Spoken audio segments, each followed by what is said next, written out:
ప్రార్థన చేసుకుందాం. మహాకృపా ప్రేమ గల మా దయగల తండ్రి, నీ నామమునకు వేలాది స్తోత్రములు నాయన. ఈ లెంట్ 31st డేలో కూడా తండ్రి నువ్వు మాకు తోడునేడుగా ఉండి నేను స్తుతించడానికి నువ్వు కృప చూపించినందుకు వందనాలు తండ్రి. ఈ సమయంలో నీ సేవకుడు బోరుగా వాడుకుని నీ వాక్యాన్ని మాకు అందించండి తండ్రి. నీవే మా మధ్యలో ఉండమని, ప్రతి ఒక్కరు ద్వారా తెచ్చి నీ వాక్యం నాటబడి ఫలించేలాగా సహాయం దయచేయమని, నీవే మా మధ్యలో ఉండమని మా ప్రభు యేసుక్రీస్తు ద్వారా వినయంతో వేడుకొనుచున్నాము తండ్రి, ఆమేన్. మరి సమయంలో దేవుని వాక్యాన్ని ధ్యానం చేద్దాం. కీర్తన గ్రంథం 105వ అధ్యాయం 1-2 వచనాలు. కీర్తన గ్రంథం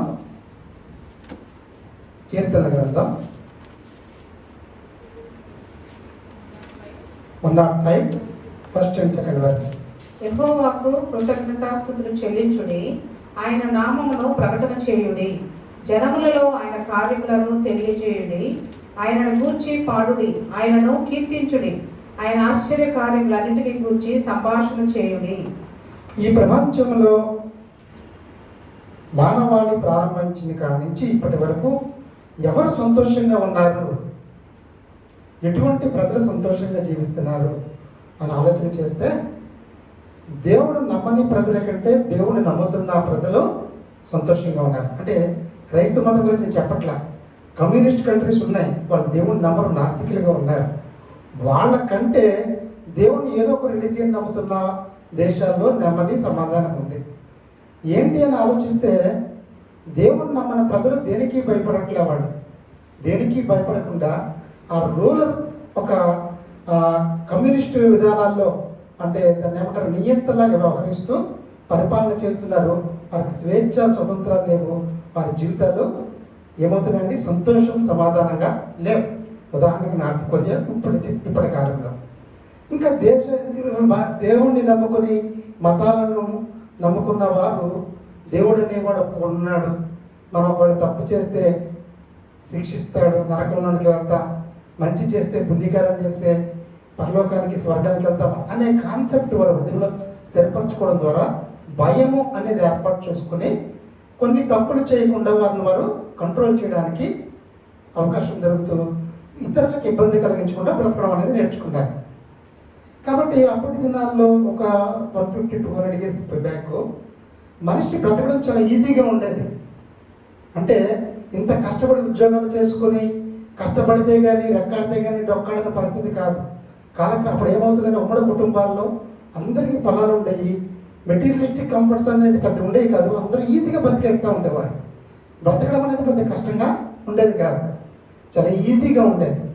కానీ అప్పుడు దినాల్లో కూడా ప్రజలకి సంతోషం అనేది లేదు.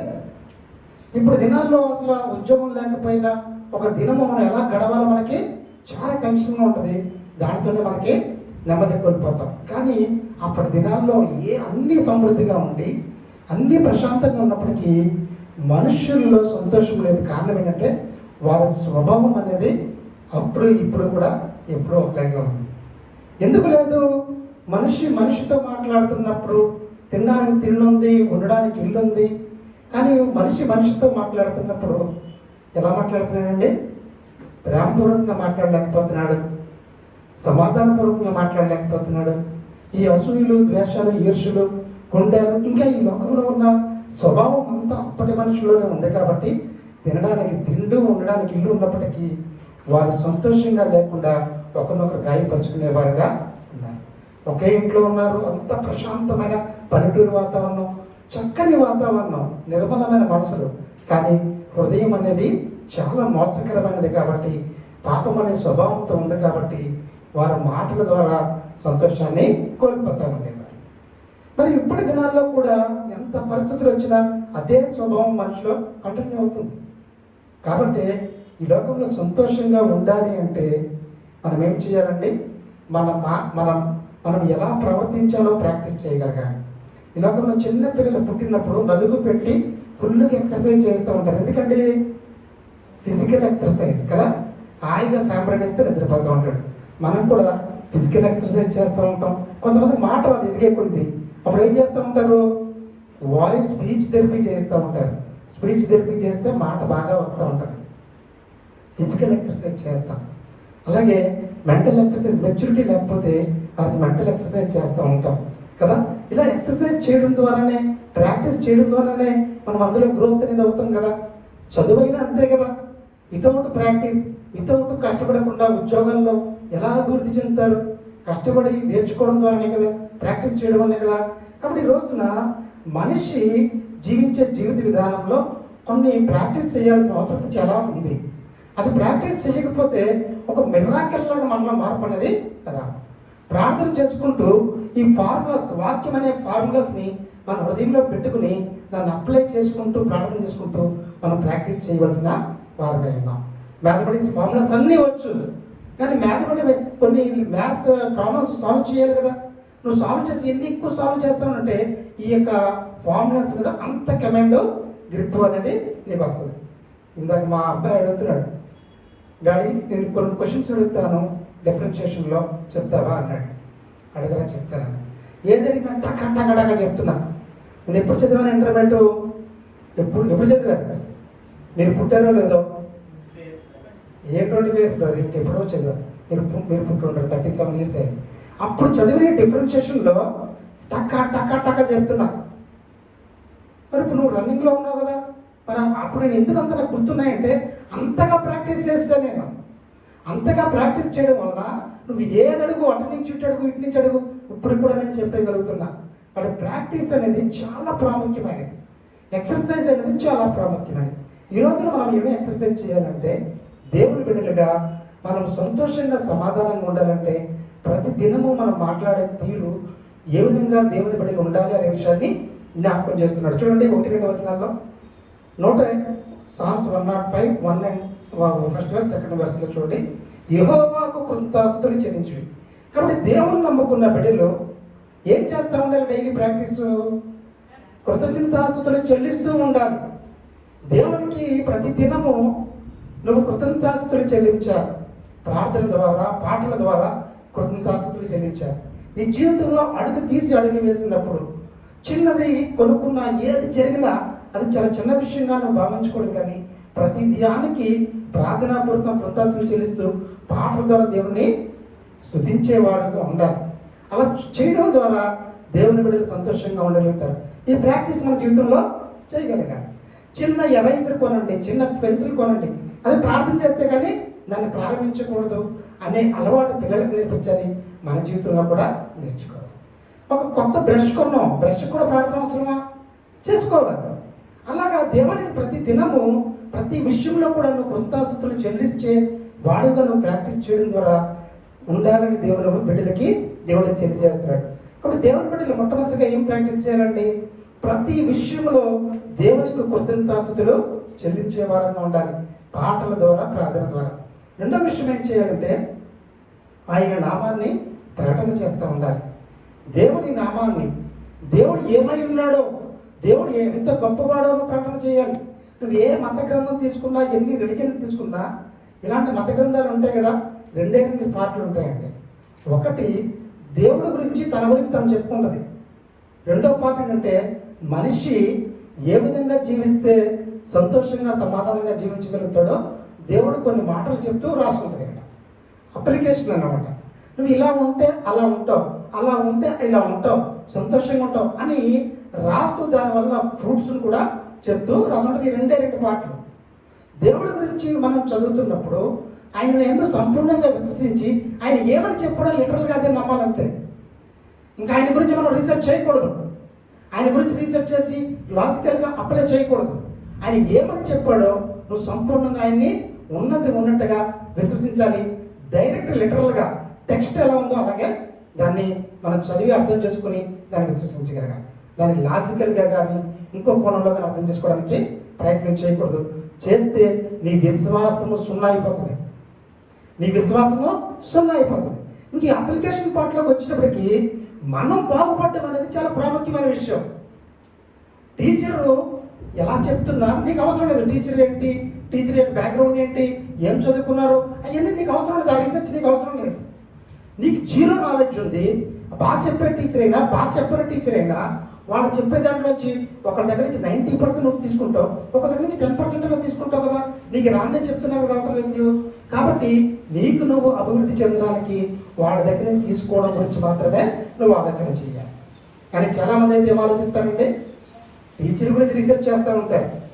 ఈ టీచర్ చాలా బెస్ట్ టీచర్, ఆ క్లాస్ నేను బాగా వింటానండి. ఈ టీచర్ సరే చెప్పడండి, నేను అంతగా కాన్సన్ట్రేట్ చేయను, పక్క వాళ్ళతో చాట్ చేసుకుంటూ ఉంటాను. నీకంటే ఎక్కువ వచ్చి క్లాస్ చెప్తున్నాడు కదా, నువ్వు జీరో. నీ జీరో ఉన్నప్పుడు అతను నీకంటే కనీసం 30% అని చెప్పగలుగుతాడు కదా. ఆ 30% కూడా నువ్వు టైం వేస్ట్ చేసుకుని రిసీవ్ చేసుకోలేని పరిస్థితిలో నువ్వు ఉన్నావు. కాబట్టి మన గురించి మనం ఆలోచించుకుని దేవుని వాక్యాన్ని ప్రతి దాన్ని రిసీవ్ చేసుకోవడానికే ప్రాముఖ్యత కలిగిన వారంగా ఉండాలి. కాబట్టి దేవుని విషయంలో మనకు రీసెర్చ్ వద్దు, టీచర్ విషయంలో రీసెర్చ్ వద్దు. నువ్వు జీరో కాబట్టి నువ్వు నేర్చుకోవడానికి ఎక్కడ బలహీనత కలిగి ఉన్నావో, ఏది రాదో అది నేర్చుకోవాలి, ప్రాక్టీస్ చేయవలసిన వాడివై ఉన్నాం. కాబట్టి ఈ రోజున మనం డైలీ ప్రాక్టీస్ చేయలేని విషయం ఏంటంటే దేవుని బిడ్డలు కృతజ్ఞతాస్తుతులు చెల్లించే అనుభవాన్ని కలిగి ఉండరు. కానీ ప్రతి ఒక్కరు కూడా కృతజ్ఞతాస్తుతులు చెల్లించాలి. ఉదయం లేచినప్పుడే రాత్రంతా కాచి కాపాడా ప్రభువా, టిఫిన్ తింటున్నప్పుడు ప్రభువా నాకు ఈ టిఫిన్ ఇచ్చినందుకు వందనాలు ప్రభువా, మధ్యాహ్నం భోజనం చేస్తున్నప్పుడు, సాయంకాలం భోజనం చేస్తున్నప్పుడు, ఏది చిన్నది తాగుతున్నా తింటున్నా మనం కృతజ్ఞతలు చెల్లించాలి. పడుకునేటప్పుడు కృతజ్ఞతలు చెల్లించాలి. కాబట్టి ప్రతి దానికి కృతజ్ఞతలు చెల్లించేవారు, సమయం ఎక్కువ సమయం దేవుని స్తుతించేవారు నిజంగా వారు దేవుని బిడ్డలుగా ఎక్కువ సమయం సంతోషంగా వారి జీవితంలో గడపగలుగుతారు. రెండో విషయం ఏంటంటే ఆయన నామాన్ని ప్రకటన చేయాలి. చెప్పాను కదా, ఒక భాగం అంతా ఆయన నామం, ఆయన ఏమై ఉన్నాడో అని చెప్పబడింది. దాన్ని ఉన్నది ఉన్నట్టుగా మనము ప్రకటన చేయాలి. ఆయన ఏమని చెప్తున్నాడో అదే అలా ప్రకటన చేయాలి. దాన్ని మార్చడానికి ఏమీ ఛాన్స్ లేదు. ఆయన సృష్టికర్తగానే నువ్వు పరిచయం చేయి. ఆయన ప్రేమమయుడిగానే నువ్వు పరిచయం చేయి. సర్వశక్తిమంతుడు అలాగే నువ్వు పరిచయం చేయి. కాబట్టి వాళ్ళకి అర్థం అవడానికి నీకు తెలిసిన ఎగ్జాంపుల్ చెప్పడంలో తప్పులేదు. కానీ యువతలో ఉన్న టెక్స్ట్ని మనం టెక్స్ట్ని మార్చకూడదు. కాబట్టి అలాగా ఆయన నామాన్ని ప్రకటన చేసే వారంగా ఉండాలి. మన జీవితంలో చాలాసార్లు రుచి చూసి ఆయన నామాన్ని మనం అనుభవించిన వారంగా ఉంటాం. అనారోగ్య పరిస్థితుల్లో స్వస్థపరచబడినప్పుడు నిజంగా దేవుడు స్వస్థపరిచే దేవుడు కదా అని మనం రుచి చూసి ఎరుగుతాం. అనేకమైన అద్భుతకరంగా మనం జరిగినప్పుడు నిజంగా దేవుడు అద్భుతాలు చేసే దేవుడు కదా రుచి చూసి ఎరుగుతాం. అటువంటివి నువ్వు హృదయపూర్వకంగా ప్రకటన చేయగలుగుతావు. నువ్వు ఏది రుచి చూచావో దాన్ని హృదయపూర్వకంగా నువ్వు అవతల వ్యక్తికి అర్థమయ్యేటట్టు చెప్పగలుగుతావు. దేవుని బిడ్డలు ఎప్పుడు సంతోషంగా ఉండాలంటే నువ్వు దేవునిలో ఏది రుచి చూచావో దానిని ఇతరులకి ప్రకటన చేసేవారిగా ఉండాలి. నువ్వు ఏం అనుభవించావో దాన్ని ప్రకటించేవాడిగా దేవుని బిడ్డలు ఉంటే దేవుని బిడ్డలు ఎల్లప్పుడూ సంతోషంగా ఉంటారు.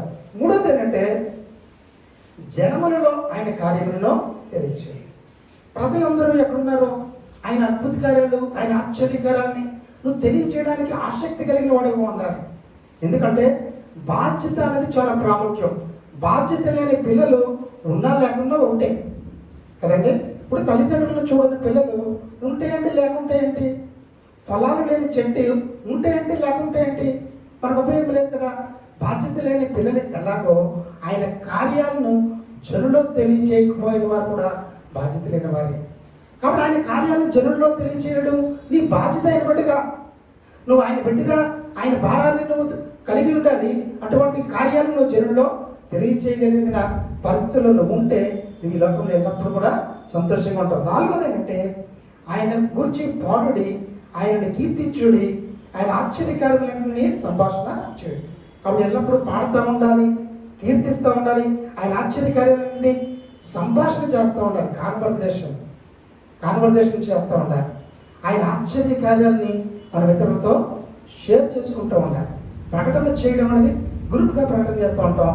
ఎవరన్నా సందేహాలు అడిగారనుకోండి, ఆ సందేహాలని మనం నివృత్తి చేయగలగాలి.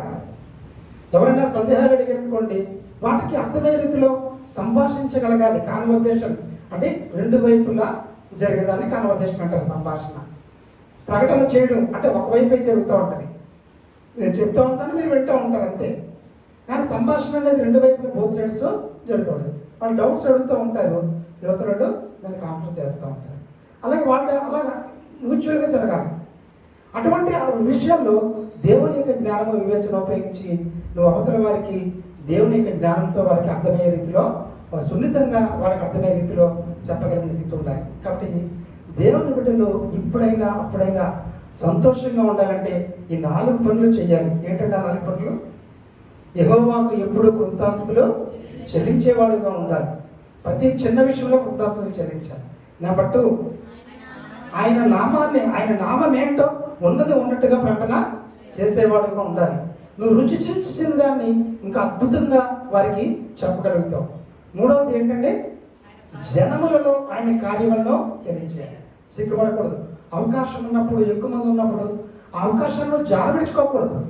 నీకు ఆ జనములో అందరూ ఉండే అవకాశం ఒక సెకండ్, ఒక గడియ ఉంటుంది. అవకాశం జారిపోతే మన అవకాశాలు నీకు రాకపోవచ్చు. కాబట్టి జనములలో ఆయన కార్యాన్ని తెలియజేసేవాడిగా ఉండాలి. 4వది ఏంటంటే ఆయన ఆశ్చర్య కార్యాన్ని సంభాషించేవారిగా ఉండాలి. సంభాషణ జరుగుతూ ఉన్నారు. ఎంఐ గ్రామంలో ఇద్దరు సంభాషించుకుంటూ వెళ్తున్నారు. ఆ ఇద్దరు సంభాషించుకుంటున్నప్పుడు యేసయ్య వారితో వింటున్నాడు, వారితో మాట్లాడుతూ ఉన్నాడా లేదా? కాబట్టి సంభాషణ అనేది కూడా చాలా ప్రాముఖ్యం. ఎవరైతే ఇటువంటి అనుభవాన్ని ప్రాక్టీస్ చేస్తూ ఎక్సర్సైజ్ చేస్తారో వారు నిజ జీవితంలో ఒక దినములో ఎక్కువ సమయం సంతోషంగా గడపగలుగుతారు. నువ్వు ఈ దినంలో 24 అవర్స్లో ఎంత తెలివి ఉన్న టైం, నిద్రపోయిన టైంలో సంతోషంగా ఎక్కువ సమయం ఉండాలంటే దేవుని బిడ్డలుగా ఈ 4 నువ్వు ప్రాక్టీస్ చేస్తావనంటే నీ స్పిరిచువల్ ఆత్మీయ స్థితిలో ప్రాక్టీస్ అవుతుంది, మెంటల్ పీస్ దొరుకుతుంది, ఫిజికల్ స్ట్రెంత్ అనేది బలపరచబడతావు. కాబట్టి అలాంటి సందర్భాల్లో నువ్వు డెఫినెట్గా సంతోషంగా ఎక్కువ సమయం అనేది నీ ఆత్మలో సంతోషించేవాడుగా నువ్వు ఉంటావు. అప్పుడు ఇది ప్రాక్టీస్ చేయాలని దేవుని బిడ్డలకి సెలవిస్తున్నాడు. మరి ఇంకోటి, ఏది ప్రాక్టీస్ చేయకూడదు కూడా తెలియాలి కదా. కొంతమందికి జిమ్కి వెళ్తున్నప్పుడు ఏ ఎక్సర్సైజ్ చేయలేదో తెలియాలి, ఏది చేయకూడదో తెలియాలి. చేయకూడదు చేసేసరుకోండి ఏ మజిల్స్ పట్టో లేకపోని సైడ్ ఎఫెక్ట్స్ ఉంటాయి. ఇప్పుడు ఏమి చేయకూడదంటే చూడండి, సామెతల్లోకి రండి. ప్రోవర్బ్స్ 15:1, సామెతలు 15:1 చూడండి.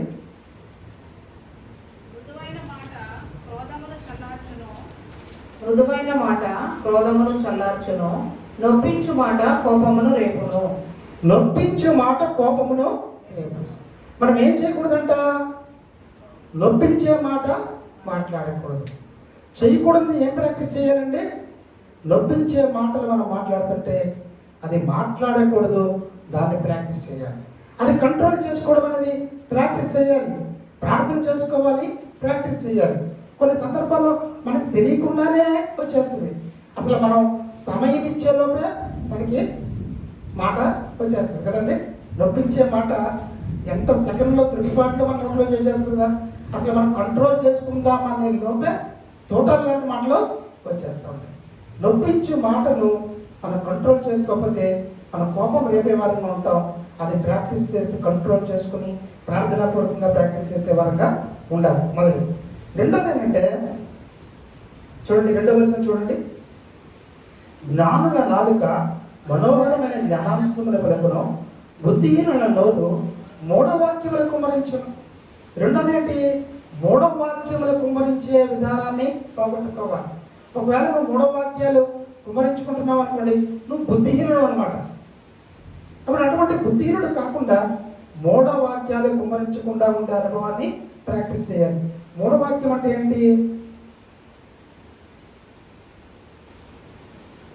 ఫూలిష్గా మాట్లాడకూడదు. అంటే దానికి మంచి బెస్ట్ ఎగ్జాంపుల్ చెప్పండి. మూర్ఖత్వంగా. మూఢత్వం అంటే మూర్ఖత్వం. మూర్ఖత్వం అంటే అతను చెప్పిందే రైట్ అంటాడు. చెప్పిందే రైట్ అంటే దాని మీదే నిలబడతా ఉంటాడు. అది రైట్ రాంగా అవతలను ఎందుకు చెప్పారు అని ఆలోచించుకోరు. వాడి దాని మీద స్టాండ్ అయిపోద్దాన్ని మూర్ఖత్వము. ఆ మూఢత్వమైన మాటలు ఎవరు కుమ్మరిస్తారంట? బుద్ధిహీనులు కుమ్మరిస్తారు. మనమైతే మనల్ని మనం సరి చేసుకోవడంలో ఎప్పుడు కూడా సరి చేసుకునే విధానం ఉండాలి. నా మట్టుకు నేనైతే పాస్టర్ గారు అయినప్పటికీ సండే స్కూల్ పిల్లలు చెప్పినా సరే వెంటనే దేవుడు వాళ్ళ ద్వారా మాట్లాడించడేమో అని సరి చేసుకోవడానికి ప్రయత్నం చేస్తానండి. నేను అంటే అఫ్కోర్స్ అందులో మనం సక్సెస్ అవుతామా లేదా అనేది ప్రయత్నం చేస్తూ ఉంటాం. కానీ రిసీవింగ్ చేసుకునే ఇది ఉండాలి కదా. ఈ చర్చ్ స్టార్ట్ అయినప్పుడు మా ఇంట్లో చర్చ్ ఉన్నప్పుడు ఒక అమ్మాయి, చాలా చిన్న అమ్మాయి, సండే స్కూల్ జరుగుతుంటే పాట్స్ పిల్లలు వచ్చేవారు. వచ్చి పాస్టర్ గారు 10కి అన్నారు సండే స్కూల్, ఇంకా 10 అయిపోయింది, ఇంకా స్టార్ట్ చేయలేదు అంటాను. వెంటనే అమ్మాయి చెప్పింది చాలా కరెక్ట్. 10 అయిపోయింది, సండే స్కూల్ స్టార్ట్ అవ్వాలి. వాళ్ళిద్దరే వచ్చారు, ఇంకా మిగిలిన పిల్లలు రాదు. వెంటనే నేను కప్పపుచ్చుకోలేదు. అమ్మా నువ్వు అన్నది కరెక్ట్, సారీ ఏమని కొంచెం వెయిట్ చేయండి, మిగిలిన పిల్లలు కూడా రావాలి అంటే అది చిన్నపిల్లలు కదా, మళ్ళీ మనం ఇగో ఫీల్ అవ్వకూడదు. అక్కడ ఆమె చెప్పింది రైట్, మనం చేసేది రాంగ్. అలాంటప్పుడు క్షమాపణలో తప్పేముంది? క్షమాపణలో తప్పేముంది?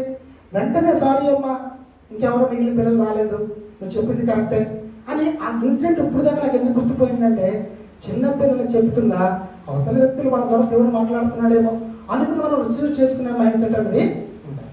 అవతల వ్యక్తులు ఎవరైనా అవ్వచ్చు, మళ్ళీ మనం సరి చేసుకోవడం మీద మనము కాన్సన్ట్రేట్ చేసుకుంటే తప్పకుండా దేవుడు మనం ఏం చేస్తాడంటే మూఢ వాక్యాలు కొమ్మరించే స్థితిలోంచి మన బయటికి తీసుకొస్తాడు.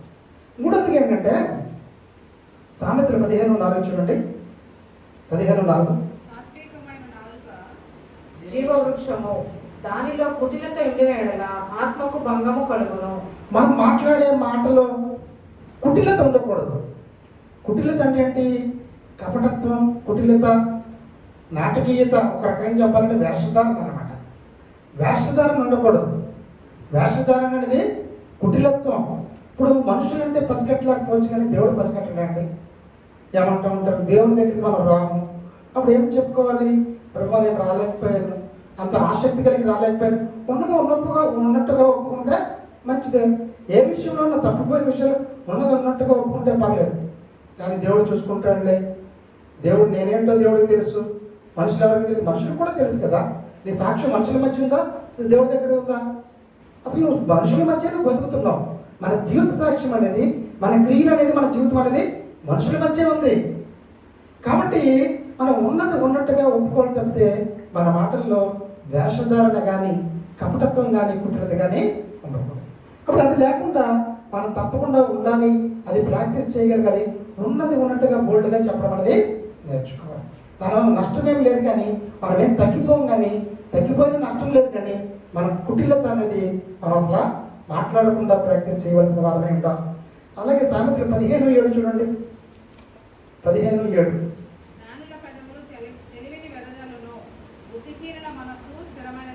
జ్ఞానుల పెదవులు తెలివిని వెదజల్లును, బుద్ధిహీనుల మనసు స్థిరమైనది. కాబట్టి స్థిరమైన మనసు కలిగి ఉండాలి. మనము తెలివి వెదజల్లే వారంగానే ఉండాలి. స్థిరమైన స్టేబుల్ మైండ్ సెట్ కలిగి ఉండాలి. ఒక మాట అన్నామంటే ఖచ్చితంగా మాట్లాడి ఉండాలి. అంతేగాని మాట సమయాన్ని బట్టి, సందర్భాన్ని బట్టి, మనుషులను బట్టి మారిపోయే విధంగా మనం ఉండకుండా ప్రాక్టీస్ చేయాలి. ఒక మాట ఒకసారి మాట్లాడితే అన్ని సందర్భాల్లో అందరి దగ్గర ఒకే రకంగా ఉండాలి. అది ఎప్పుడుంటా చెప్పండి. నువ్వు ట్రూత్ మాట్లాడితే ఎప్పుడు ట్రూతే మాట్లాడతావు. నువ్వు ట్రూత్ దాచిపెడుతున్నావు అనుకోండి, ఈ దగ్గర ఏం చెప్పాలో ఆయన ఏమడిగాడు, ట్రూత్ దాచాను కాబట్టి అక్కడ మేకప్ చేయాలి. మేకప్ చేయడానికి కూడా మళ్ళీ నా మైండ్ ఉపయోగించాలి. ఈ దగ్గర మైండ్ ఉపయోగించి ఒకటి చెప్తాను, ఇంకోటి దగ్గర ఇంకో మైండ్ ఉపయోగించి ఇంకోటి చెప్తాను. ఇంత అవసరం ఏముంది? ఉన్నట్టుగా నువ్వు ట్రూత్ చెప్పావు అనుకో, నువ్వు అడగగానే చెప్పేది నువ్వు ట్రూతే. ఒకటే డైలాగ్ వస్తుంది, ఒకటే విషయం వస్తుంది బయటికి. అప్పుడు మనం ఏమంటే అది అక్కడో చోట ఇక్కడోలాగా చెప్పాల్సిన అవసరం రానే రాదు. అందుకని ట్రూత్ అనేది చాలా ప్రాముఖ్యం. స్థిరముగా ఉండాలి. స్థిరమైన మనసు ట్రూత్ మాట్లాడే స్థితిలో మనము ఉండగలగాలి. అలాంటప్పుడు బహిరంగంగా ఒకటే చెప్తాం, మనం ఇండివిజువల్గా ఉన్నా ఒంటరిగా ఉన్నా కూడా ఒక విషయాన్ని మనం వెల్లడపరిచే వారని ఉంటాం. అటువంటి స్థిరమైన మనసు మనం కలిగి ఉండాలి. ఇంకోటి చూడండి, సామెతలు 15:28 15:28 నీతిమంతుని మనస్సు యుక్తమైన ప్రత్యుత్తరించిన ప్రయత్నం, భక్తిహీనుల నోరు చెడ్డ మాటలు కుమ్మరించు. చెడ్డ మాటలు కుమ్మరించకుండా మనము ప్రాక్టీస్ చేయాలి. ఎవరి గురించి నెగిటివ్గా మాట్లాడకూడదు, చెడ్డ మాటలు కుమ్మరించకూడదు. తప్పు చేస్తే సరిదిద్దాం, తప్పు చేస్తే డెఫినెట్గా వారికి తెలియచేయాలి, హెచ్చరించాలి, సరిచేయాలి. అది తప్పదు. కానీ చెడ్డ మాటలు కుమ్మరించకూడదు. అసలు కొంతమందికి ఉన్నట్టుగా అవతల వ్యక్తి మంచితనాన్ని ఒప్పుకోరు, అవతల వ్యక్తి యొక్క గొప్పతనాన్ని ఒప్పుకోరు. వెంటనే ఎవరైనా కనపరచబడుతున్నారంటే వారి మీద చెడ్డ మాటలు కుమ్మరిస్తూ ఉంటారు. దేవుని బిడ్డలుగా మనం అలా ఉండకూడదు. ఎవరిని గణపరచబడుతున్నా ఒప్పుకోవాలి, ఎవరి మంచితనాన్నైనా యాక్సెప్ట్ చేయాలి, వారిని గ్రీట్ చేయాలి, వారిని గణపరచాలి, వారిని యాక్సెప్ట్ చేయాలి. అంతే తప్పితే వారిని చెడ్డ మాటలు కుమ్మరించే వారంగా ఉండకూడదు. ఇంకొకటి చూడండి, లాస్ట్ చెప్పి ముగిస్తాను. సామెతలు 17:4 కొంచెం చివరికి కూడా చెప్పి ముగించేస్తాను. సామెతలు 18:7 చూడండి. సామెతలు 18:7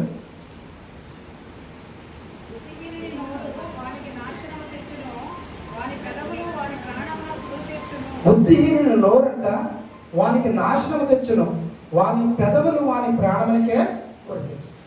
కాబట్టి అర్థమైందండి, బుద్ధిహీనుని నోరు వానికే నష్టం, వానికే నాశనం వచ్చేస్తుంది. కాబట్టి అటువంటి బుద్ధిహీనుని నోరు మనం కలిగి ఉండకూడదు. వాని పెదవులు వాని ప్రాణములకు వర్తించు. ఇలా చెప్పుకుంటే ఏంటంటే ఈ 16, 17, 18 వచనాల్లో కనీసం 20 వచనాలు ఉన్నాయండి. ఇప్పుడు ఏం చెప్పట్లేదు. కరెక్ట్గా సామెతలు 15, 16, 17, 18 వాటిలో ఒక 20 వెర్సెస్ ఉన్నాయి దీని గురించి రాశారు. అప్పుడు ఇటువంటివన్నీ మనం ప్రాక్టీస్ చేయకపోతే మనమేమవుతుంది, మనకు తెలియకుండానే మన యాదృచ్ఛికంగా మన ప్రమేయం లేకుండా మనం మాట్లాడేస్తూ ఉంటాం, మన ప్రమేయం లేకుండా మనం ప్రవర్తిస్తూ ఉంటాం. అవన్నీ కంట్రోల్ చేసుకోకపోతే దేవుని బిడ్డలుగా ఫలించే వారంగా మనం అన్నింటికి ఉండలేం. వాక్యం తెలిసిపోతూ ఉంటుంది, పాటలు పాడటం నేర్చుకుంటాం, ప్రార్థన నేర్చుకుంటాం, అన్నీ నేర్చుకుంటూ ఉంటాం.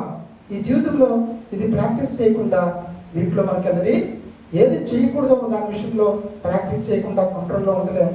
ఏది చెయ్యాలో అది ప్రాక్టీస్ చేయకుండా ఫలించే వారంగా ఉండలేం. మరి అటువంటి ఫలించే వారంగా మనం ఉంటే మన జీవితంలో మార్పు అనేది స్పష్టంగా కనబడుతుంది. మన జీవితంలో మన మాట ద్వారా, మన ప్రవర్తన ద్వారా అనేక మంది మీరు దేవుని బిడ్డలే, మీరు దేవుని బిడ్డలే అని డిఫరెంట్గా వారు తెలుసుకుంటారు. వారు తెలియకుండానే మనకు వారే గౌరవాన్ని ఇస్తారు. మన గౌరవాన్ని ఏమని అడగక్కర్లేదండి, వాళ్ళే గౌరవాన్ని ఇస్తూ ఉంటారు. ఎందుకు ఇస్తారు? మన జీవితాన్ని బట్టి, మన మాట తీరుని బట్టి, మన గౌరవాన్ని బట్టి. ఈ జిఎంఆర్లో సెక్యూరిటీ నుండి పేరున మన క్రిస్మస్కి నేను వెళ్ళి పిలిచాను. అఫీషియల్గా వాళ్ళ హెడ్కి ఇచ్చాను ఇన్విటేషను. మీ సెక్యూరిటీ అందరికీ చెప్పండి అని చెప్పాను. మళ్ళీ ఎక్కడెక్కడ ఏ పాయింట్లో ఉన్నారో వాళ్ళందరికీ వెళ్ళి ఒక పెళ్లికి పిలుస్తున్నట్టుగా, మన గృహంలో పెళ్లికి పిలుస్తున్నట్టుగా ప్రతి ఒక్కరిని ప్రేమపూర్వకంగా తప్పకుండా 5 నిమిషాలను వచ్చి భోజనం చేశారండి అని ప్రతి ఒక్కరిని ప్రతిసారి పిలుస్తూ ఉంటాను. నేను అందులో ఉద్యోగస్తుని కాదు, ఏ సెక్యూరిటీ అయినా సరే నమస్తే పడుతున్నారండి. అప్పుడు మా వాడు అంటున్నాడు, డాడీ మమ్మీయే ఇక్కడ జాబు, నువ్వా ఇక్కడ జాబు? ఇక్కడ నేను జాబ్ కాదు కదా. వాళ్ళు ఎందుకు గౌరవిస్తున్నారు అంటే మనం వారితో ప్రేమగా ఒక్క నిమిషం అన్నా వాళ్ళని గౌరవించి ప్రేమపూర్వకంగా హృదయపూర్వకంగా పిలిచినప్పుడు వారి హృదయంలో స్థానం సంపాదించుకుంటాం. కాబట్టి అటువంటి మాటలు, అటువంటి క్రియలు, అటువంటి జీవితం మనకు ఉంటే మనకు తెలియకుండానే ప్రతి ఒక్కరూ దేవుని బిడ్డలుగా గౌరవిస్తారు. మనం పిలిచింది క్రిస్మస్కే, క్రైస్తవులమే అయినప్పటికీ మన హృదయాన్ని బట్టి, మన ప్రేమపూర్వకమైన ఆహ్వానాన్ని బట్టి మనం గౌరవించే వారిగా ఉంటారు. కాబట్టి అటువంటిది మన జీవితంలో ప్రాక్టీస్ చేయడం ద్వారా నిజంగా మన జీవితంలో వ్యక్తిగతంగా ఎక్కువ సమయం సంతోషంగా ఉంటాం. నువ్వు ఒక దినంలో ఎక్కువ సమయం సంతోషంగా ఉండాలంటే ఇది ప్రాక్టీస్ చేయాలి. లేకపోతే ఒక దినంలో ఎక్కువ సమయం విచారంతో, దుఃఖంతో నలిగిపోయేవాడిగా ఉంటాం. అటువంటి స్థితి నుంచి నువ్వు బయటకు వచ్చి ఎక్కువ సమయం దేవుని బిడ్డలుగా సంతోషంగా ఉండాలంటే ఇది తప్పకుండా ప్రాక్టీస్ చేయవలసిన వారమై ఉన్నాం. కాబట్టి ఈ వాక్యాలు, ఈ ఫార్ములాస్ అనేవి నెంబర్ ఆఫ్ టైమ్స్ బైహార్ట్ చేసినట్టుగా ధ్యానిస్తూ మన హృదయంలో బదిలిపరుచుకుని ప్రార్థనా పూర్వకంగా మనం ప్రాక్టీస్ చేస్తూ ఉంటే దాంట్లో మనం ఏమవుతామంటే గ్రిప్ సంపాదించుకుంటాం. డెఫినెట్గా మన జీవితంలో అప్లై చేసుకుంటూ దేవుని బిడ్డలుగా ఫలించే వారం ఉంటాం. అటువంటి అనుభవాల్లో మనం అందరం ఉండాలని ఈ సమయంలో ప్రార్థన చేసుకుందాం. పాస్టర్ గారు ప్రార్థన చేస్తారు, తర్వాత మనం మిగిలిన వారు ప్రార్థన చేద్దాం.